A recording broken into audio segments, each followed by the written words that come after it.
Papo de Repórter. Papo de Repórter. Buenos dias! Está no ar mais um Papo de Repórter, programa que vai ao ar todas as manhãs de sexta-feira, nos canais do Século Diário no YouTube, plataformas de áudio, no site seculodiario.com.br, trazendo sempre um resumo dos acontecimentos da semana. Eu sou o Vitor Taveira, estou aqui na companhia da Elaine Dalgobo, jornalista do Século Diário. Bem-vinda, seu primeiro Papo de Repórter. Opa, obrigada. Como é que foi aí essa semana? Semana foi tanto quanto produtiva, meio polêmica também, né? É disso que nós vamos falar, né? Hoje o assunto da semana é o chamado Escola Sem Partido, cujos projetos apresentados na Câmara de Vitória foram rejeitados na última quarta-feira. E a gente ainda tem, né, dicas de eventos culturais e passeios turísticos bem interessante, aqui na Grande Vitória, inclusive. Mas antes, a gente vai para o giro de notícias. Bom, começando pela política capixaba, né, as notícias é que o PSB, partido do governador Renato Casagrande, aprovou a federação com o PDT e o Solidariedade, né, e marcou uma nova rodada para a próxima terça-feira. O Casagrande participou dessa reunião nacional, né, e os partidos já estão conversando sobre as eleições de 2024. Lembrando que as federações partidárias obrigam uma aliança de 4 anos, né, como um bloco parlamentar comum. Isso vai trazer algumas mudanças, está na reportagem do Século Diário, se entrar lá em política, falando um pouco. Uma das mudanças seria que passaria a ser o maior bloco, né, da Assembleia Legislativa, junto com o PL, esses 3 partidos, somando 2 deputados do PDT e 3 do PSB, passaria a contar com 5. Solidariedade não tem. Isso é uma das questões. Tem também a revolta no Ninho, falando das divisões internas que voltaram a ecoar no PSDB. Dessa vez, o deputado Mazinho e o ex-prefeito de Vila Velha, Max Filho. Max ameaçou sair do partido. O Mazinho falou meio, já vai tarde, né? Pode ir, enfim. Não precisa nem despedir, não. E além disso, também tivemos um pouco falando dessa antiga base aliada que votou com a oposição ao Casagrande na Assembleia Legislativa. Estão falando do Adilson Espíndola, do Gandini e do Vandinho, que votaram a favor da tentativa de derrubar o uso de câmera por policiais penais, né? Esse projeto enviado pelo Executivo, né? E, inclusive, conversamos com o Gandini, nesse domingo você pode acompanhar, né, no Século Diário, a entrevista com ele, falando desse e de outros temas, né, dessa relação com o governo Casagrande.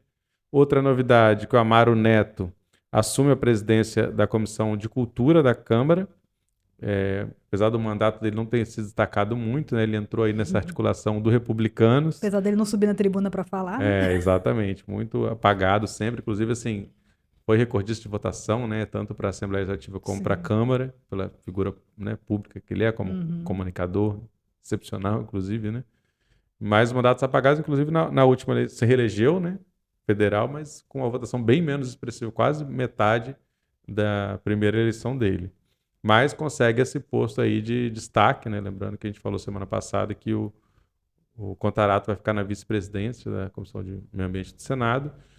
São os 2 capixabas que vão estar aí, né, comandando, né? No caso, presidência e vice. Os outros não estão em outras comissões.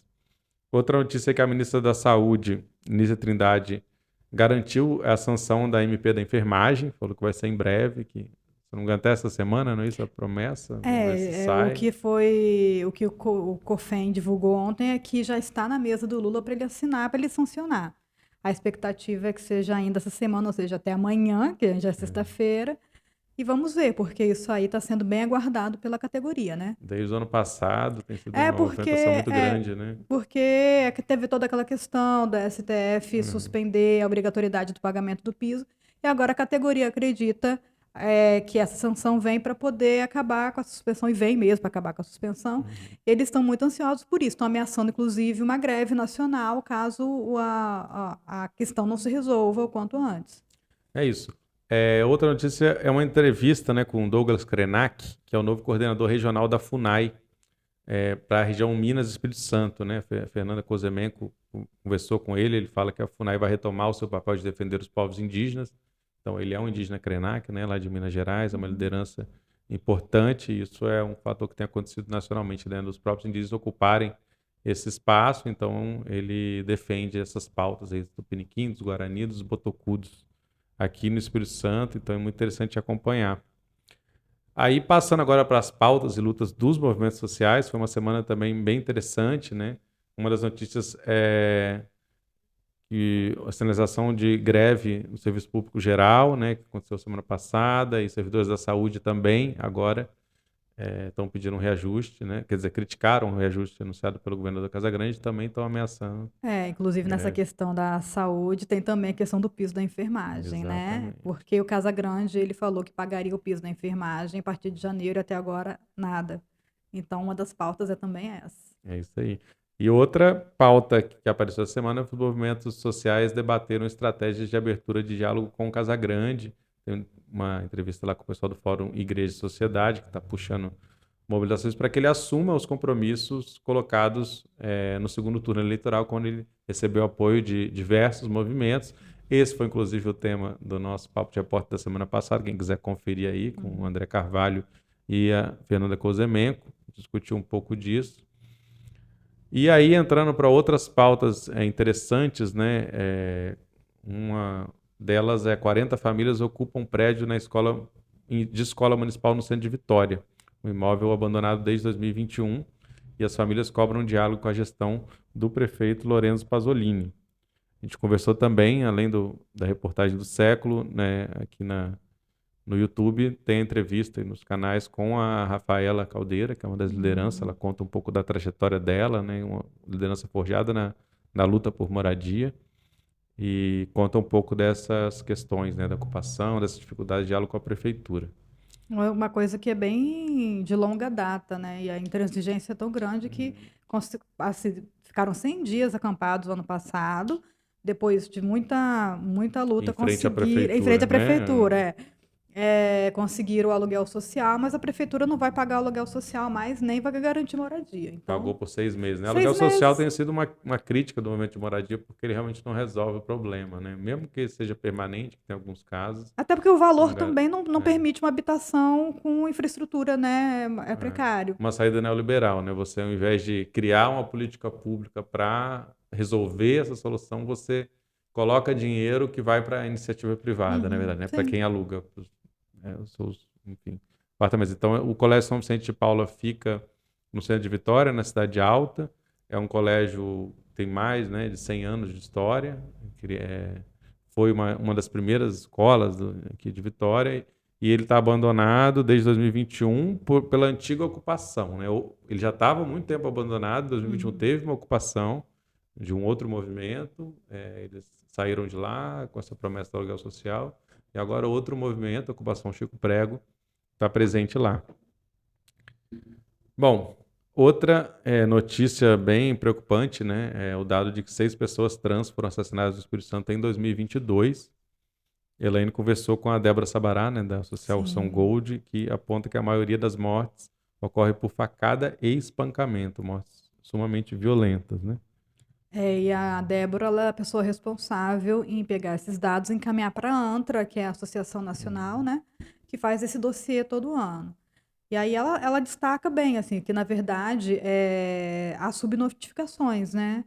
Ela falou que a questão do DML não registra a questão da identidade de gênero. Ela falou de que às vezes não se reconhece aquela pessoa como uma pessoa trans. Então esse número com certeza é muito maior.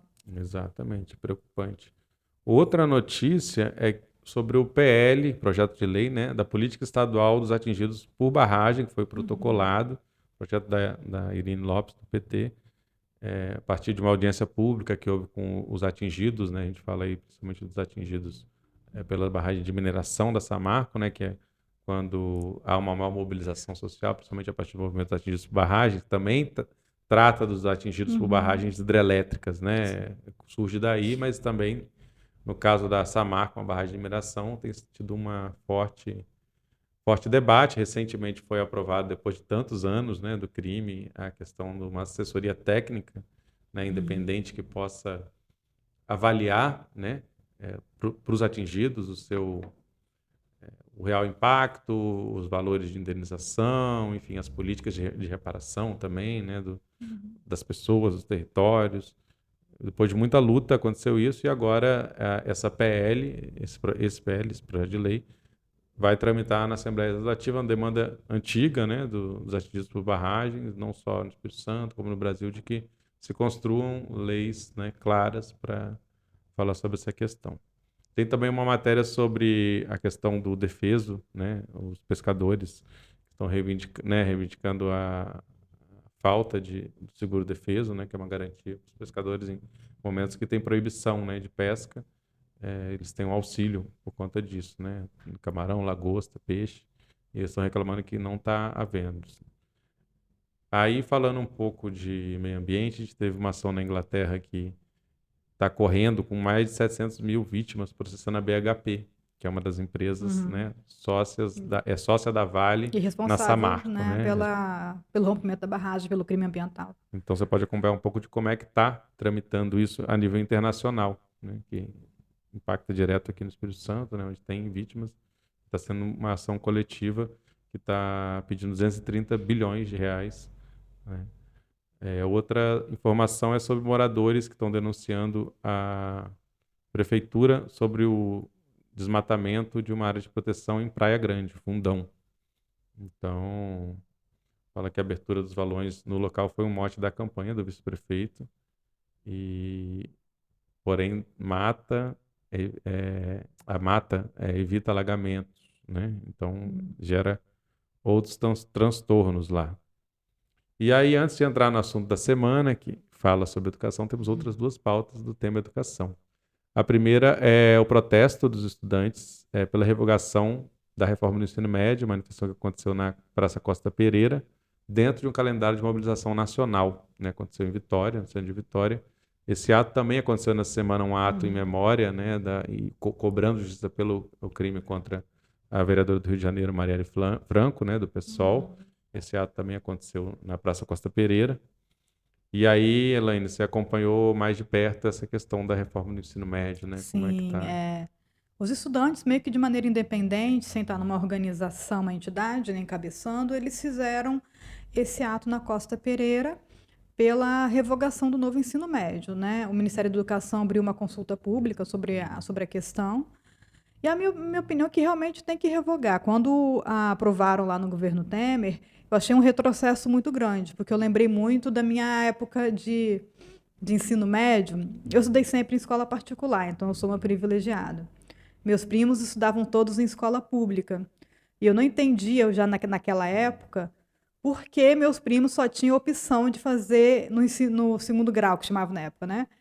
Administração, contabilidade, magistério ou secretariado. Eu ficava pensando, gente, existe muito mais que isso, né? Existe muito mais do que essas 4 opções de profissão. Eles só tinham, acabava a 8ª série e tinha que escolher entre um desses, porque era o que a maioria das escolas públicas ofereciam. E não tinha, né, aquela bagagem para o vestibular, então eu ficava assim, que falta de opção, que exclusão.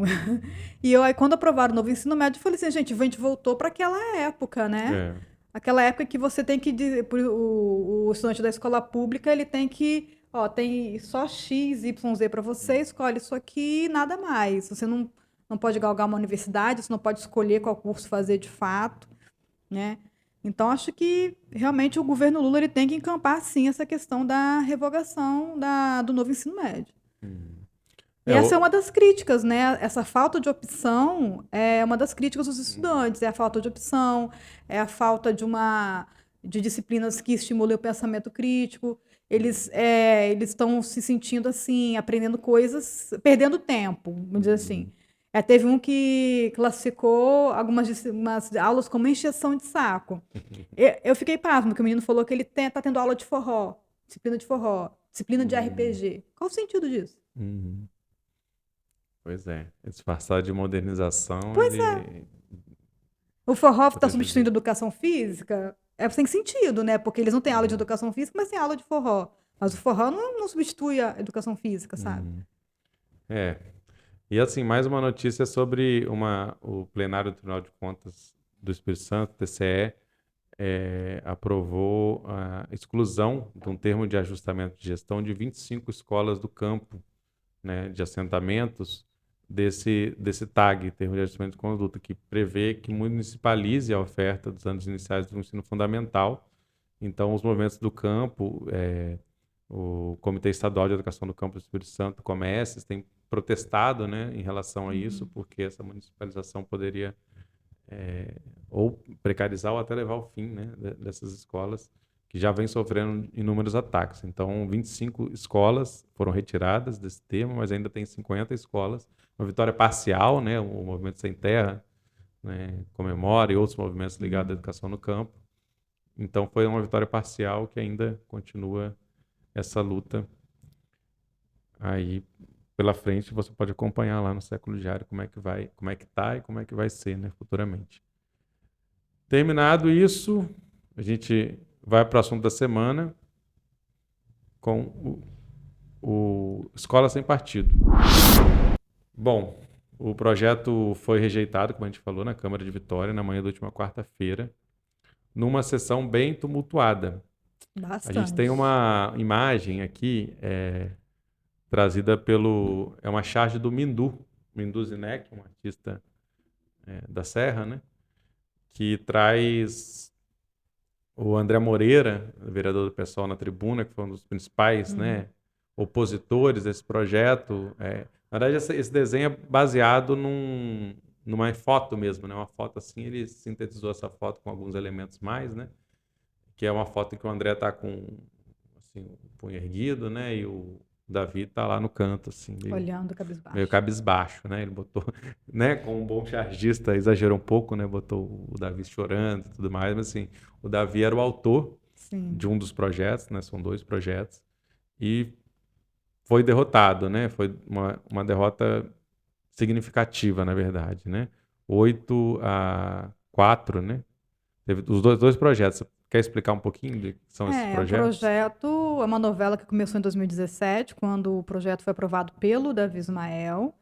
E em 2018, o então vereador Roberto Martins entrou na justiça, conseguiu suspender a tramitação, mas depois, em 2020, parece que conseguiram que retornasse. E agora, em 2023, estávamos aí de novo, essa semana, discutindo o projeto do Davi Ismael, do Escola Sem Partido, e o do Leonardo Monjardim, que estende para a escola particular, né, para a rede privada de ensino. É uma novela que ainda não acabou, porque Davi Ismael falou que vai apresentar novamente o ano que vem, e tanto o Escola Sem Partido como um projeto de homeschooling. E assim, ele falou do prazo regimental, mas a gente tem que lembrar também que o ano que vem é ano eleitoral e vai interessante para ele apresentar esse projeto que tem um apelo para o eleitorado dele, conservador. Então, é uma forma de agradar esse eleitorado aí, visando as urnas no ano que vem, né? Exatamente. Assim, a gente tem observado, né, uma certa mudança na Câmara de Vitória, nessa correlação de forças. O André Moreira, apesar de, né, ter sido muito combativo, mas não representa exatamente uma mudança em relação a Camila Valadão, né? Eles são do mesmo partido e tal. Mas o próprio Monjardim entrou no lugar do Gilvan, que aprovou outros projetos que o Pasolini vetou, inclusive, né, do banheiro unissex e infância sem pornografia, né? Se o Escola Sem Partido tivesse sido aprovado, ele vetaria Seria também, porque é vetado. inconstitucional. Exato, aí enfim, a assessoria jurídica dele não vai permitir aprovar, então foi meio que um alívio, e fala-se, inclusive, nos bastidores, o Pasolini trabalhou, obviamente, para que não fosse aprovado, porque senão o ônus ia para ele, né? A extrema-direita ia criticar ele porque ele vetou, né? Porque ele não ia poder aprovar como prefeito. Inclusive, E aí o líder dele na Câmara foi chamado de esquerdista do Brasil, porque teve toda a confusão, porque teve primeiro uma tribuna livre, em que uma representante do movimento de Escola Sem Partido foi lá, defendeu o Escola Sem Partido. Inclusive, foi bem interessante, porque ela falou do que acontece nas escolas, porque segundo ela acontece nas escolas. André Moreira falou para ela ir no gabinete dele mostrar, né, que ele vai fiscalizar. Ela não quis, né, falou que não iria. E depois começou a votação de fato, mas a discussão foi tão longa que teve que aumentar 1 hora na sessão, não foi o suficiente, aí teve que fazer uma sessão extraordinária. Aí, nessa questão da sessão extraordinária, é que principalmente, né, o Monjardim, o Davi Ismael e o Luiz Emanuel viram que o projeto ia ser reprovado, eles não queriam de jeito nenhum essa sessão extraordinária. Mas aí o Duda Brasil, lá seguindo o regimento, né, que era falando que era possível, fez, né, deu início à sessão extraordinária e foi acusado de esquerdista, né? Pois é, o Leandro Piquet estava, né, Ele- por motivos familiares, ele estava ausente, ele que é o presidente da Câmara.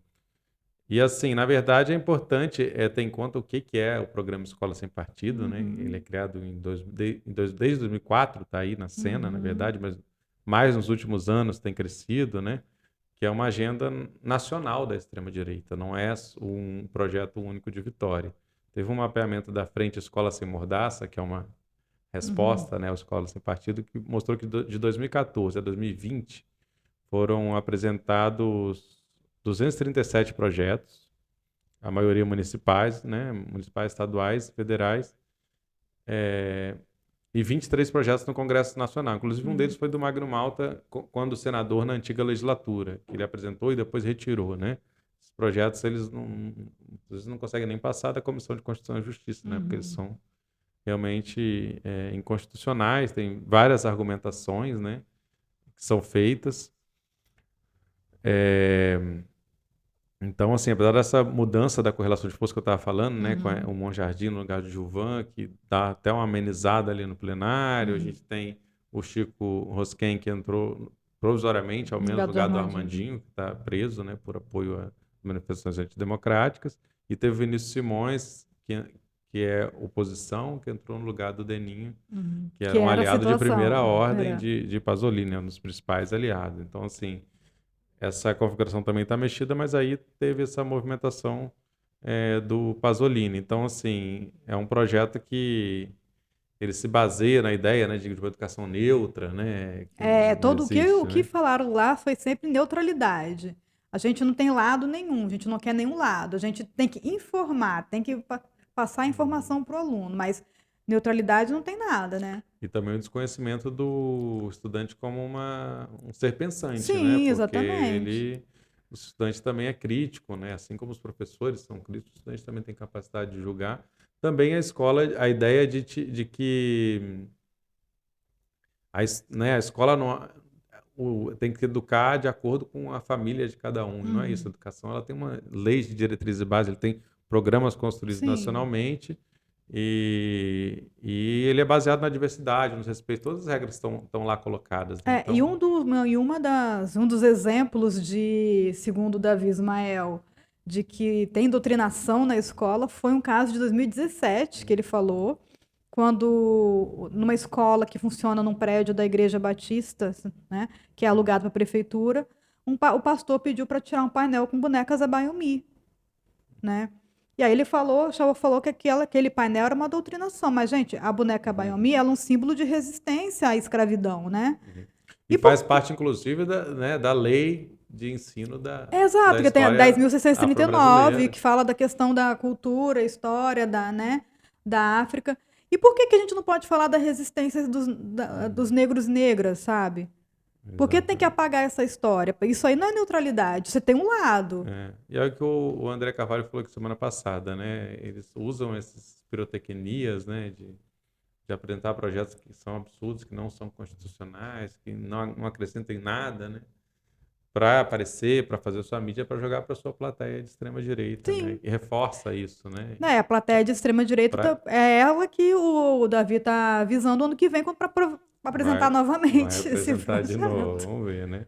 E teve uma mobilização aí, né, aqui em Vitória em relação a uma resposta, né, dos professores, né?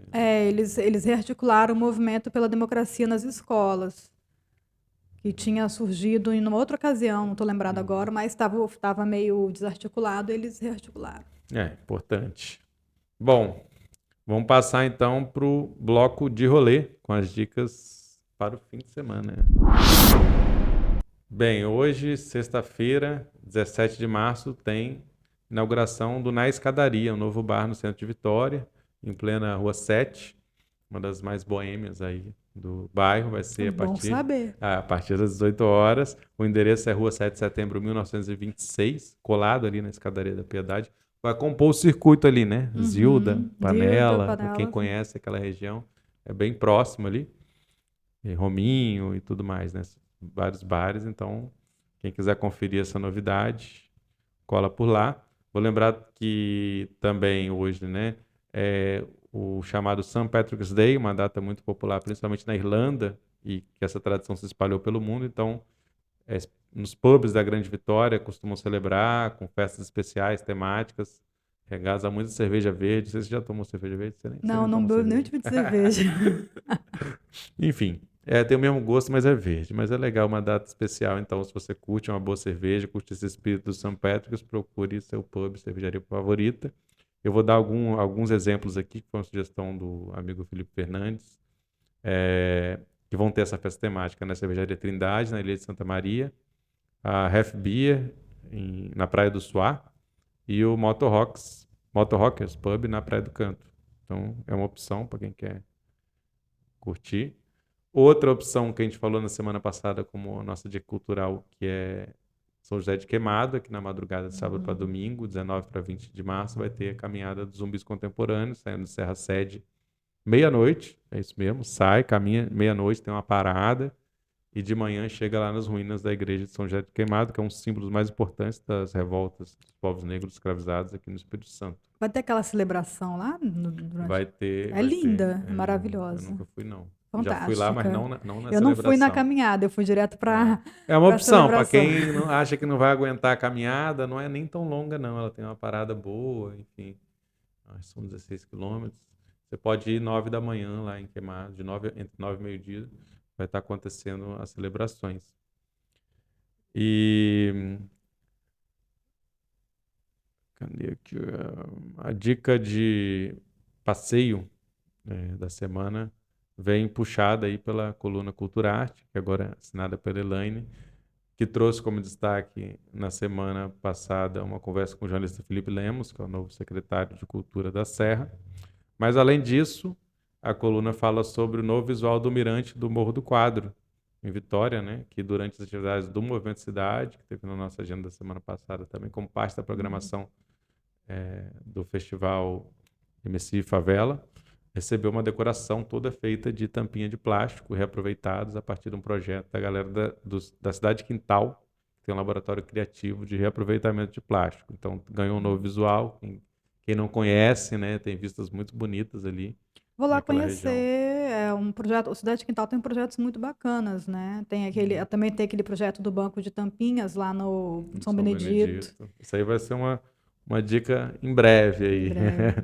A que eu vou trazer hoje é um passeio turístico pela região ali do Quadro, Cabral e Santa Teresa, feito pelo Jean dos Santos, mais conhecido como Joca. Os passeios costumam partir da horta comunitária e turística que tem ali no bairro Santa Teresa, perto do campo de futebol, uma antiga estação da Cesão, onde tem uma horta comunitária, costuma começar ali, receber as pessoas e subir, né, pelas comunidades. Inclusive, você pode pedir, né, para te levar lá no Mirante do Quadro. Então, essa é a dica. Dá para ver lá de cima o centro de Vitória, Vila Velha, Cariacica. Já fui lá, então, para fazer os passeios pela região. Você pode entrar em contato com o Joca. O telefone dele é 999-66-1800. Ele tem um WhatsApp também, então você pode ligar ou mandar uma mensagem para o número. Eu vou repetir, né, para quem quiser anotar. 27 999 66 1800. E é isso, nós vamos ficando por aqui, né? Na próxima sexta-feira a gente volta com o Papo de Repórter. Antes você pode acompanhar novidades, notícias, entrevistas, tanto no canal do Século Diário do YouTube, nas plataformas de áudio e também no seculodiario.com.br, atualização diária lá das matérias. Então siga, curta, compartilhe nossos canais, fortaleça a mídia independente capixaba. E é isso. Gostou, Elaine? Agradeço sua presença aqui. Eu agradeço o convite, gostei bastante. Valeu pela contribuição. Agradecer também a Cauã Elmer, que está aqui no estúdio 42B, no centro de Vitória. E é isso. A gente se vê semana que vem e continua acompanhando o Século Diário aí em todos os seus canais. Até logo.